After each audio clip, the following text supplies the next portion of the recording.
How long have you been taking photos, Anita? All my life. When has it become a serious hobby for you, or has it always been? It really became serious when I bought a digital about 8 years ago. Was that because of the ease of use or how much you could photograph?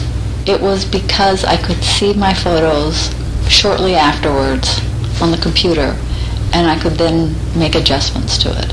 That instant feedback was really helpful to me. Now, why your love for flowers? Well, I've always loved flowers. I grew up with flowers. I grew up in Peru in South America, and every week my parents would go to the market and come home with bundles of fresh flowers. So we always had flowers. And I also grew up with very beautiful gardens. And most of the flowers that you're showing on your photo blog, are they flowers you grow or are they flowers you buy? I never buy them. They're either flowers I grow or that I take someplace, like at Longwood or someone's house. I have a friend who grows orchids, and I've gone over and photographed her orchids, but I don't buy them. Do you have a favorite flower? No, I don't, no. Where did you get your influence for your style of photography today? Several places. I love Georgia O'Keeffe's flower paintings, and there are many good flower photographers out there with many different styles, and I look at them all the time. I like Mapplethorpe's flowers, and I like Ron Van Dongen's flowers. He's not very well known, but I love what he does with simple, beautiful flowers. Now, your technique. Let's talk about your technique a little, because it's fairly simple, and it might surprise a lot of people. Where are you taking your pictures to start? My preferred place is in my home, in my little, what I call my little studio, my back room. And are you using available light or strobes? Available light. Big windows? Big windows facing east. Big windows facing east. And in the afternoon, I get very nice indirect light. You're setting your photos up and you're using what for backgrounds? Because a lot of your backgrounds look very fitting for the flowers and the choice of colors in the flowers. How are you doing it?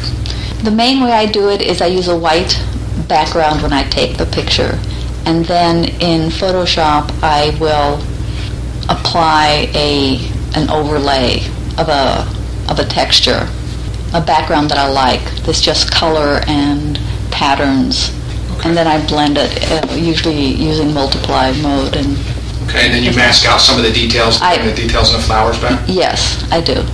And how long do you think the average photo takes from the time you set the flower in front of the camera to the time you're done at the computer, if you would go from start to finish? Just with one photo? One photo, one flower. Oh gosh. An hour? Maybe less. Now, how long have you had your photo blog? 2 years, 2.5 years. Now, obviously you're photographing a lot of flowers. When you're photographing from season to season, obviously you're photographing a lot of the same flowers. How do you overcome the creative lock of doing the same thing? I think one way was by starting to use textures. I only started that about 6 months ago, and before that I never used them, so that was one way.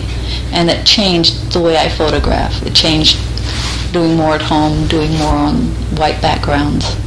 And when I exhaust the flowers doing that, I don't know what I'll do. Where did the inspiration come from for using texture overlays?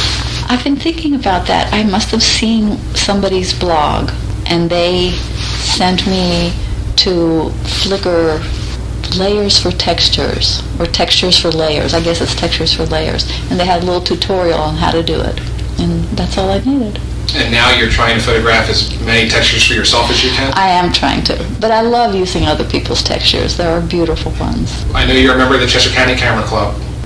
When you have a judge who makes the comment, it's just a flower photograph, before they see your flower photographs, because many people take flower photos. Yours have a different artistic flair to them and a style. Can you address that? Like what you think of flower photography itself and other people's perceptions of it?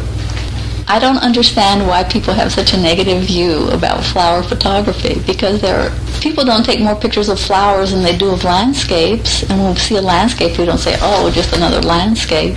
So I don't understand. I think it's a prejudice, a negative prejudice against flowers.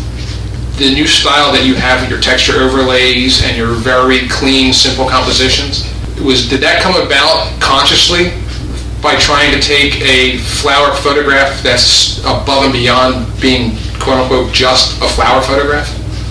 Well, I don't know what just a flower photograph is.